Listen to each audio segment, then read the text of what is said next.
Tudo bom, meus queridos? Então vamos continuar nosso vídeo sobre redes e computadores. Vamos conversar ainda sobre esse material, sobre comutação. E aí nós temos dois tipos de comutação. Nós temos comutação por pacotes, tá? E nós temos comutação por circuitos. Então são duas formas que a gente bater um papinho e conversar um pouco e entender melhor como que trabalha cada uma dessas formas para chegar à evolução que nós temos hoje, né?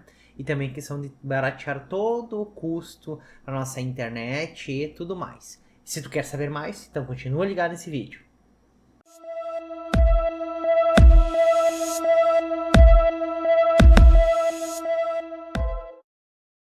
Então, pessoal, logo após aí a abertura, a gente começa a conversar sobre comutação, né? Então, assim, ó, primeiro dois pontos. Como que é vista a comutação, né? Pelo ponto de vista do engenheiro de telefônica, e o sistema telefônico é dividido em duas partes principais. Olhem só, planta externa e planta interna. Na planta externa, nós temos os circuitos terminais, né? E os troncos, ou seja, as nossas distribuições, né? Por onde estão localizados fisicamente, fora as estações de comutação. E na interna, os nossos switches, que estão dentro da estação de comutação. O que é comutar? É fazer o repasse do sinal, entre aspas, dessa forma, né? E para isso, nós vamos dar um enfoque na planta interna. Como que funciona a comutação? Que é a comutação por circuitos e a comutação por pacotes. Porque assim, o sistema telefônico tradicional, ele é baseado na comutação de circuitos, o velho sistema, né? Na verdade, a gente ainda utiliza para algumas coisas. Mas a computação de pacotes, com todo o avanço que a gente teve, com todo o terreno que ganhou-se, voltou todo para a questão VoIP, o que barateou bastante o nosso custo. Já já vocês vão entender. Primeiro vamos falar sobre a nossa comutação por circuito, ou seja, redes orientadas à conexão, né, comutada por circuito. Primeiro a gente tem que entender toda essa necessidade da redundância que nós podemos ter nos nossos antigos sistemas de telefone. Como que eles funcionavam? Pensem só. Como que vocês faziam antes uma ligação telefônica? Tá? Literalmente tu pegava o telefone, levantava, tá? Passava lá pelo processo, discava, passava por uma central, segunda, terceira, quarta central, se precisava, ou apenas por uma central, e tocava lá no outro lado, né? Ou seja, era um processo que era configurado e passava por alguns locais de comutação, da origem até o nosso destino. Mais adiante tem uma imagem que vocês vão entender melhor. Então assim, ó, o que era feito? Literalmente, porque você fala que é circuito? Você fazia um circuito, tá? De ponto a ponto da chamada telefônica. É sempre assim que eu falo para os meus alunos. Ou seja, tu ligava aqui e fechava um ponto lá. Então tu fechava um circuito. Por isso que você falava dessa forma. Então tu fechava um caminho de ti, né? Até teu destino, de ponto a ponto. E quando dava um problema, tu tinha que reconectar para um novo circuito. Esse circuito ele era temporário. Aqui nessa imagem fica melhor. Deixa eu ver se não tenho ela maior, tá? Vocês conseguem enxergar tranquilamente no computador e no celular. Pensem só. Aqui eu tenho de um lado um telefone. Aqui eu tenho meu switch, o telefone, outro. Ou seja, eu tenho vários nós na rede para fechar o meu circuito. E aqui é o meu destino. Então, existem vários caminhos possíveis para fazer a nossa ligação. Mas eu tenho que fechar um circuito dentro da rede telefônica para fechar de ponto a ponto. Por isso que ele é tão caro. Por isso que na época em que nós tínhamos nossos modems discados, era tão caro. Tu tinha uma central, a qual fechava o teu circuito com as restantes das partes, para poder ter esse tráfego dos dados. Então, olhem só. Aqui eu tenho o nosso telefone, quem faz a ligação, né? Eu faço a ligação para minha central mais próxima. A minha central mais próxima, ela vai ver um caminho. Até é bom vocês pensarem assim, ó. Fechem os olhos agora e lembrem de qualquer filme, qualquer novela, coisa, onde tem aquela central telefônica, que aparece aquelas moças lá interligando os fiozinhos, puxa um fio daqui, conecta no outro, literalmente fechando um circuito, tá? Então isso é a comutação por circuito. Então aqui, ó, nós temos a central telefônica, a qual fecha um circuito para a próxima central e assim vai indo até chegar ao destino. Bem no início da telefonia por circuitos, tu pegava, levantava o telefone e dizia, eu quero falar com tal número. Passava para a central pegava alguém, te atendia, passava para outra central e assim indo até chegar ao destinatário, ok? Ou o nosso ponto final. Então isso era a comutação por circuito. Por isso que ela é tão cara, que tu fecha um circuito de ponto a Ponto. Então, muitas redes comutadas por circuito dão prioridade à manutenção de conexões de circuitos existentes, apesar da necessidade de novos circuitos. Depois de um circuito já estabelecido, né, ou seja, conectado, mesmo que não ocorra comunicação entre as pessoas ou que a chamada termine, o circuito permanece conectado e os recursos reservados até uma parte interrompam a ação. Lembram quando você recebia uma chamada de telefone? O antigo nosso telefone, né, que a gente fazia aquele barulhinho, tu pegava e tu ligava pra pessoa. Se a pessoa lá baixasse o telefone e depois levantasse de novo, mas tu que fez a ligação não cancelava, continuava ativa a rede. Então isso era um grande problema, né? Hoje, quando a gente interrompe no celular de um lado, interrompe dos dois lados. Lá não, lá só interrompia de um lado, de quem fazia a ligação das nossas redes de circuitos. E como haviam vários e vários circuitos criados, recebendo mensagens e ocupando chamadas, a gente tinha um grande problema, né? Que é, pensem só, eu tenho um número X de caminhos para estabelecer em um determinado momento, tá?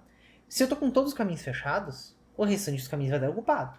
E isso custa caro, né? E eu não consigo ter mais caminhos, porque também é caro. Então, por essas razões, que a internet no início ela demorou para se desenvolver, mas depois, quando ela foi alterada, a computação por pacotes, que é o que a gente utiliza mesmo, né? Que a gente trafega dados, então aí que surgiu a internet. Tá? Até falei errado agora para vocês. Eu disse que no início da internet, tá? Mas não, no início da internet era computação por pacotes. Então, antes de existir a internet, a gente não conseguia fazer isso. Era bem complicado. Na verdade, teve algumas comunicações da primeira comutação que teve de pacotes e tudo, e era complicado. Literalmente, eu levantava o telefone num ponto para enviar bits para outro ponto. Ok. Mas teve a grande evolução quando nós tivemos a comutação por pacotes. Então, as redes comutadas por pacotes são mais tolerantes a falhas, né? Porque, na verdade, a comutação de pacotes é o envio de um pacote por mais de um ponto. Deixa eu passar um pouquinho adiante direto para a imagem para vocês entenderem mais facilmente. Então pensem só, aqui são vocês na internet. Vocês estão lá, ó, tá? E lá é o nosso destinatário. Literalmente, vocês se preocupam por aonde vai indo ou por qual rota tá passando? Não, não se preocupam, né? Vocês têm o DNS de vocês, o qual é resolvido pela empresa, pela ISP de vocês, que é o provedor do serviço de internet de vocês, e simplesmente, adeus, né? Espera que chegue a mensagem do outro lado. É assim que a gente acaba trabalhando, né? Então tu tem num pacote endereço de origem, destino e número da sua sequência. Então é assim que funciona a computação de pacotes.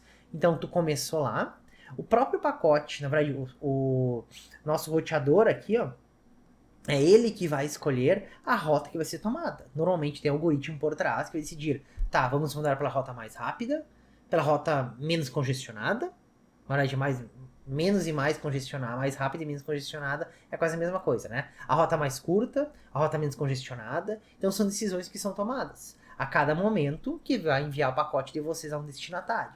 Então o pacotezinho de vocês tem origem e tem destino, então sei para onde ele está indo. E daí, quando vai passando de ponta a ponta, ou seja, de SP por SP, até chegar ao destinatário. Então foi assim que, na verdade, podemos dizer, entre aspas, surgiu a internet, tá? Então ela surgiu da computação por pacotes. Tudo bem que logo no início, nos primeiros testes, tu tinha que fechar um circuito para estabelecer essa conexão. Mas depois de tu ter as rotas, começou a tornar tudo mais fácil. Então, em vez de ter uma rota num ponto a ponto, como foi a primeira comunicação, né? Começou a surgir, não, né? Começou a surgir pontos auxiliares para fazer essa conexão, assim tornando tudo mais barato. Então, olhem só, os dispositivos contidos na própria rede, geralmente, desconhecem o conteúdo dos pacotes individuais. Somente os endereços de origem e destinos finais são visíveis. Então, quando a gente até utiliza o comando traceroute, que quer ver a rota do pacote, alguns IPs estão disponíveis para vocês entenderem para onde passa, outros não, até por questão de segurança, né? Para não sofrer um ataque de DOS. Então, olhem só.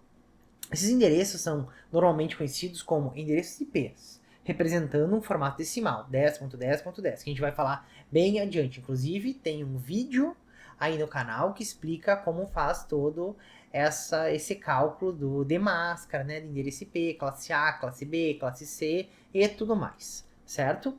Então ele é enviado de forma independente, de um lado para o outro. Então a cada local uma decisão de roteamento, que é o nosso roteador, que traça a rota, né? Ela é feita sobre qual caminho será usado para enviar o pacote ao destino final, como eu disse, né? Então isso seria a gravação de uma mensagem longa a um amigo que usa 10 cartões postais, tá? Vou enviar uma mensagem e vou usar por 10 cartões postais. É só uma analogia, tá? Onde esses cartões são enviados, que podem sair, vão ser todos da mesma origem, né? Digamos, da mesma casa, mas cada um pode ser entregue num correio diferente e todos vão chegar no mesmo destino, tá? É uma analogia excelente para os dias de hoje, né? Pense enviando uma carta. Vocês ainda enviam cartas? Acho que ninguém mais envia carta, né? Bem complicado. A gente só recebe compras na nossa internet. Mas a gente sabe por onde passa as compras da internet? A gente sabe que sai da origem e chega no nosso destino, na nossa casa, né? A gente não fica se preocupando com o meio de campo ali. Então, essa questão da comutação de pacotes, ela ajudou muito na evolução da internet. Por isso, se tornou-se tão barato, né? Quanto é hoje. Na verdade, poderia até ser mais barato. No Brasil, ainda a internet é bem cara, né? Pelos serviços que nós são prestados, mas não vem aqui essa questão, né? E o importante é lembrar do cartão postal para fazer essa analogia. E o pessoal, lembrando que esse material está disponível também lá no Notion, que está aí na descrição para vocês. E aposto que tu não deu um curtir ainda nesse vídeo, né? Então dá um curtir aí, se inscreve no canal, ativa as notificações. E lembra dos pontos mais importantes. Comutação de circuito, pense que está literalmente fechando um circuito de ponto a ponto, tá? E comutação do pacote não. Literalmente tu joga na rede do teu pacotezinho e ele escolhe, de acordo com os ISPs, né, qual rota que ele vai seguir até o teu destinatário.